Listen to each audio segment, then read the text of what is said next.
Press the bell icon on the YouTube app and never miss another update.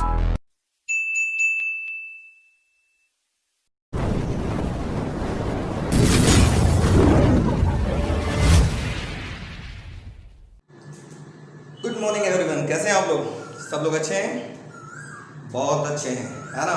चलिए आज हम लोग बात करते हैं नया चैप्टर, नया जोश के साथ। बहुत इंपॉर्टेंट चैप्टर आपके पास, unit and measurement.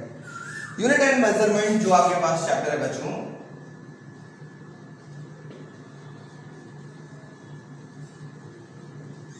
Unit and measurement जो आपके पास चैप्टर है बच्चों, इसमें आपको बहुत इंपॉर्टेंट कॉन्सेप्ट मिलेंगे और कुछ आसान आपको ये भी लगेगा, कोई उतना बड़ा टफ चैप्टर नहीं है, घबराने की कोई ज़रूरत नहीं है, आसानी से आपको समझ में आ भी जाएगा, है ना? तो यूनिट एंड मेजरमेंट में सबसे पहले हम बात करते हैं यूनिट क्या होता है। Unit of a physical quantity is defined as the standard of the measurement of that quantity. मतलब यूनिट के आधार पे हम लोग किसी भी फिजिकल क्वांटिटी को पहचान सकते हैं, है ना? यूनिट के आधार पे हम लोग किसी भी फिजिकल क्वांटिटी को पहचान सकते हैं कि हम किसके बारे में बात कर रहे हैं। जैसे आप पढ़े हैं, अगर केजी लिखा हुआ है, केजी यूनिट हो गया, आप केजी लिखा है तो आपको पता चल जाएगा कि आप किसके बारे में बात कर रहे हैं। हाँ सर, आप मास के बारे में बात कर रहे हैं। अगर मीटर लिखा हुआ है तो आप समझ जाएंगे लेंथ या डिस्टेंस के बारे में बात हो रहा है ना? तो यूनिट के आधार पे हम लोग किसी भी फिजिकल क्वांटिटी को आइडेंटिफाई करते हैं, ठीक है? दूसरा एक वर्ड इसमें आ रहा है आपके पास, मेजरमेंट। मेजरमेंट की जरूरत क्यों पड़ी? Measurement is the process of comparison with standard quality, है ना? स्टैंडर्ड क्वांटिटी से हम कंपैरिजन करते हैं, तब हमें मेजरमेंट, इसको मेजरमेंट बोलते हैं, तब हमें मेजरमेंट की जरूरत पड़ती है ना? मेजरमेंट की जरूरत हमारे डेली लाइफ में बहुत ज़्यादा है। किसी भी चीज़ को बिना हम लोग मेजर किए, हम लोग जैसे अगर आप लोग कभी भी दुकान पर जाते हैं, आपको शुगर लेना है, 1 केजी आप शुगर लेके आते हैं तो देखते हैं वो मेजर करके देता है कि 1 केजी है ना, ना ही उसका घाटा हो ना ही उसका फायदा हो। भाई ना आपका घाटा नहीं होना चाहिए, ना ही दूसरे का फायदा होना चाहिए, ऐसा भी तो होना चाहिए भाई, एक्चुअल आपके पास अमाउंट ऑफ शुगर आपको मिला, ठीक है?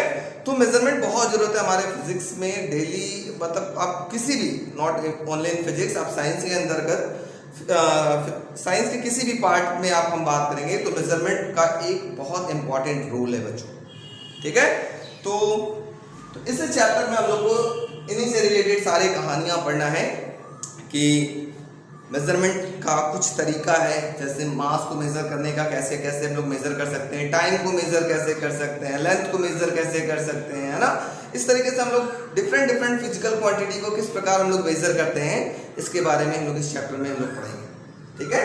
और इनका यूनिट हम लोग कैसे बनाते हैं, पुराने यूनिट से नया यूनिट कैसे बनाते हैं, सब हम लोग इस चैप्टर के अंतर्गत देखेंगे, ठीक है? तो इस चैप्टर का इंपॉर्टेंट टर्म क्या क्या है, इसमें आपको क्या क्या बड़ा फोकस करना है, बहुत अच्छे से तो आपको पूरा चैप्टर करना है, लेकिन फोकस ज़्यादा आपके पास कहाँ कहाँ होना चाहिए। सबसे पहले आपके पास होगा 7 फिजिकल क्वांटिटीज के बारे में आपको जानना पड़ेगा कि फिजिकल क्वांटिटीज क्या होता है, ठीक है? डायमेंशनल फॉर्मूला कैसे बनाया जाता है, यूनिट कैसे बनाया जाता है, डायमेंशनल फॉर्मूला से आप किसी भी फॉर्मूले को कैसे डिराइव कर सकते हैं, उसके बारे में आपको पढ़ना होगा। आपको ये भी चेक करना होगा कि फॉर्मूला डायमेंशनली करेक्ट है कि नहीं करेक्ट है, आप लोग को इसमें पढ़ना होगा, ठीक है? एरर एंड अप्रोक्सीमेशन, मतलब अगर आप कैलकुलेट कर रहे हैं, जैसे हम बात करें पाई की वैल्यू आप लिखते हैं 22/7, है ना? जिसकी वैल्यू आप ओनली लिख देते हैं 3.14, क्या 3.14 ही होता है? नहीं, इसके बाद भी और भी बहुत डिजिट होते हैं ना, इसको हम लोग छोड़ देते हैं, तो कुछ ना कुछ हम लोग एरर कर रहे हैं, है ना? एरर मतलब कुछ गलतियां हो रही है, एक्यूरेट रीडिंग नहीं आ रही है आपके पास, तो ये सब के बारे में हम लोग को भी स्टडी करना है इस चैप्टर में, है ना? तो इजी चैप्टर है, कोई बहुत बड़ा टफ चैप्टर नहीं है, इस पे आपको थोड़ा ध्यान देंगे तो आपको आसानी से समझ में आएगा, ठीक है बच्चों? ओके बच्चों, बात करते हैं हम लोग फिजिकल क्वांटिटी। फिजिकल क्वांटिटी क्या होता है? The entity which can be measured is called physical quantity. जिस भी एंटिटी को हम लोग मेजर कर सकते हैं उसको हम क्या बोलते हैं? Physical quantity. जैसे लेंथ है, लेंथ को आप मेजर कर सकते हैं तो लेंथ भी एक क्या कहलाएगा, फिजिकल क्वांटिटी। मास है, मास को भी आप मेजर कर सकते हैं तो उसको भी, वो भी क्या कहलाएगा आपके पास, एक physical quantity. So what is physical quantity?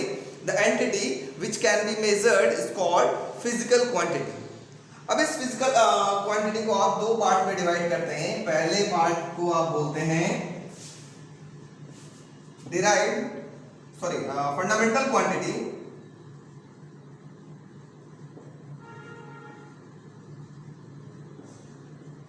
Fundamental quantity, और दूसरा होता है आपके पास derived quantity.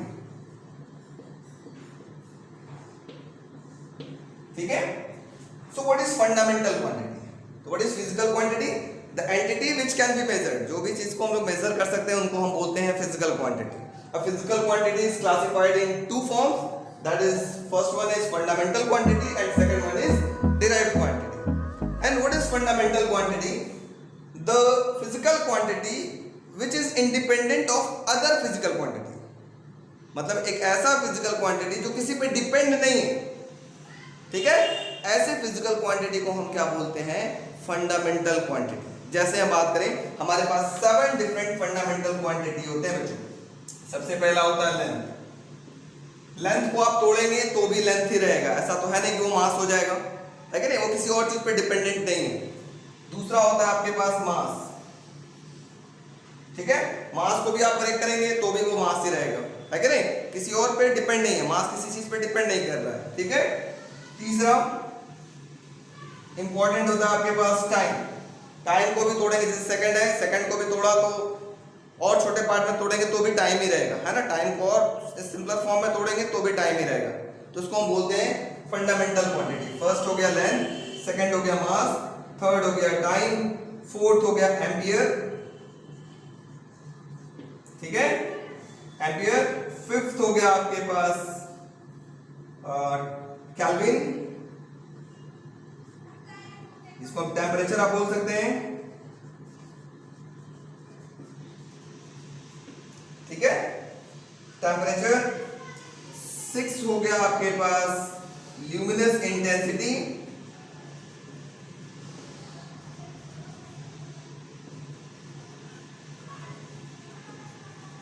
And 7th physical quantity हो गया आपके पास quantity of matter.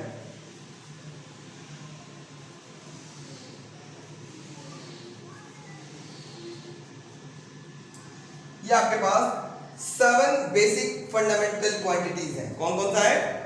First one is length, second one is mass, third is time, fourth is, जिसको आप करंट बोलेंगे, नॉट एम्पियर, हम लोग इसका यूनिट लिख दिए हैं, इसको आप करंट बोलेंगे।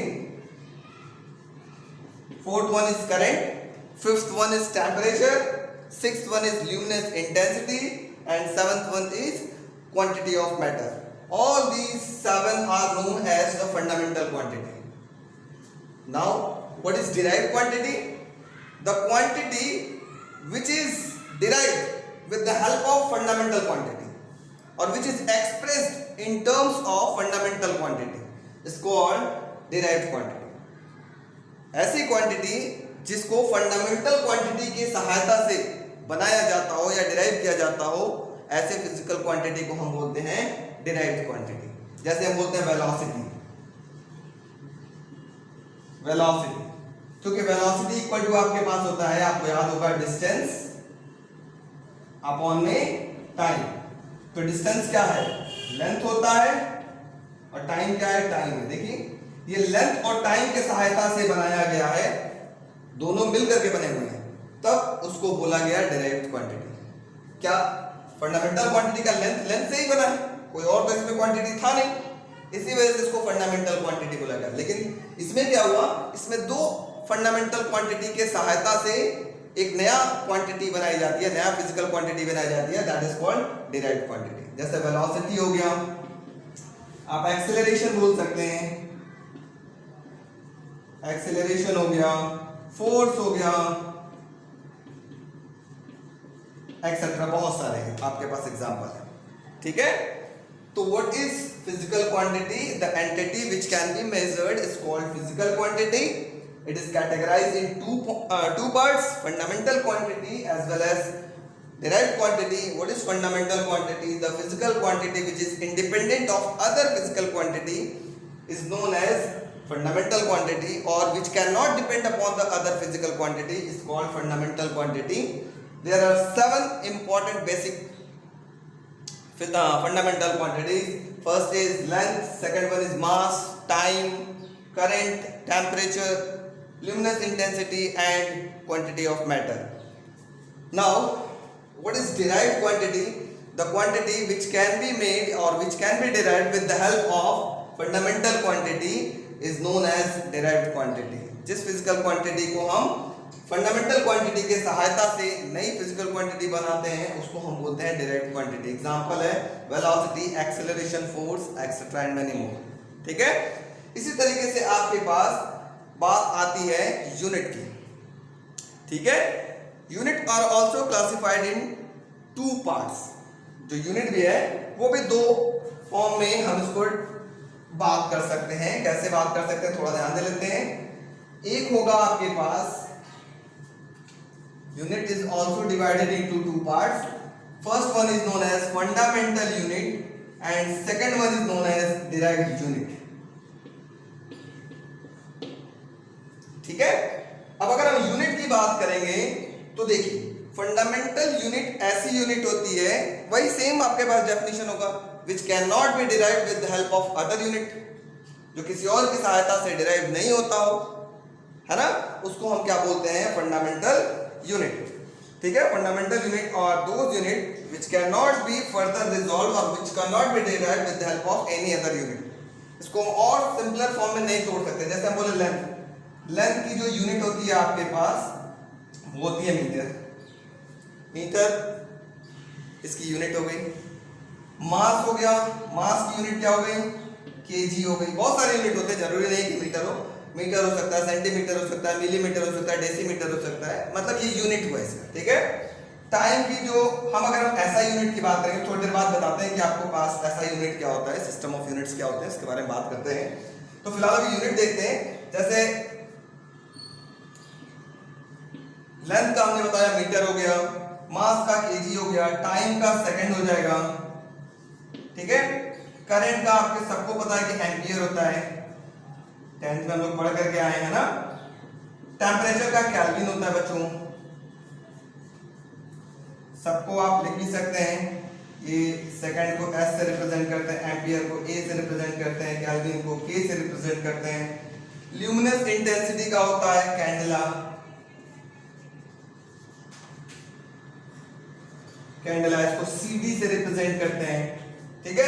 क्वांटिटी ऑफ मैटर का होता है मोल, MOLE, इसको MOL लिखते हैं. ठीक है?